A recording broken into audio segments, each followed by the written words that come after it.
All right, guys. I'm here to talk about a pulmonary embolism. The PE is a condition that affects more than 600,000 people a year, killing almost a third of those affected. The condition occurs when a clot that is formed in the veins, typically in the lower extremities, becomes dislodged and enters the bloodstream. When the blood from the right side of the heart is pumped to the arteries in the lungs, the clot gets stuck in the pulmonary vessels as the vessels grow narrower. This causes an obstruction of blood flow to the lungs, pulmonary hypertension, and a severe strain on the heart as it works to try to keep blood flowing and keep the body perfused. The pulmonary embolism causes an infarction to the lung itself, and the patient receives a sharp pleural chest pain because part of the lung is now dead or dying. The patient becomes hypoxic, and the respiratory rate increases to compensate for the non-functioning lung.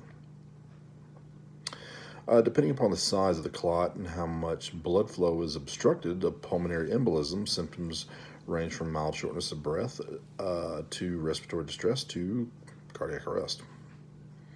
One of the issues that we have in the field is trying to diagnose that it is indeed a PE.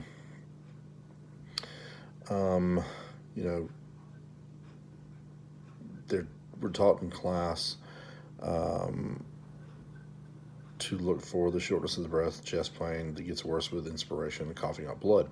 The problem is that most people don't present with all these symptoms at the same time.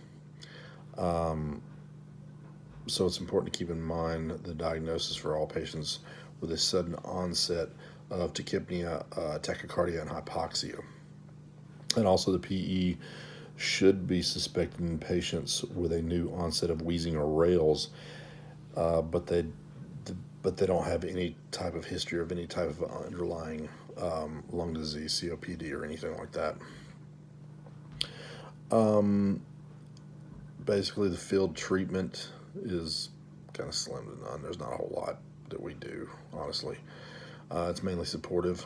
They should be placed on a high flow O2 to relieve the patient's hypoxia and to reduce the patient's anxiety.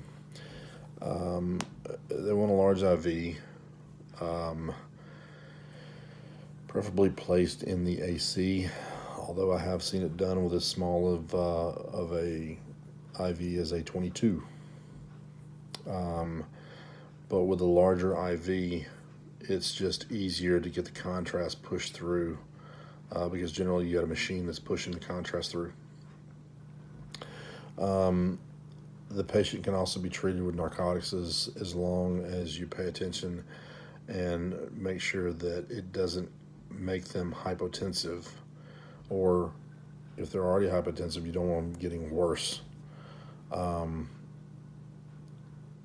If they are hypotensive, you can administer 500 to 1,000 cc's of normal saline, but you also don't want to put a strain on the heart and cause pulmonary edema.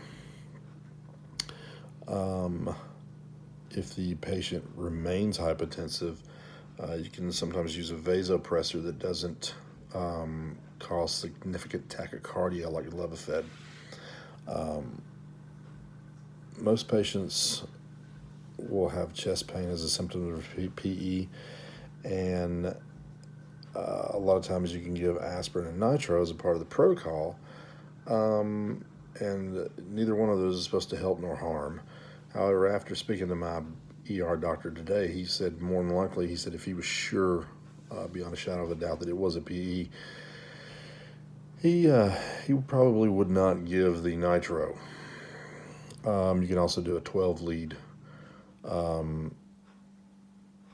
a patient. You're looking for the S1Q3 pattern, which is kind of like a diagnostic of a PE.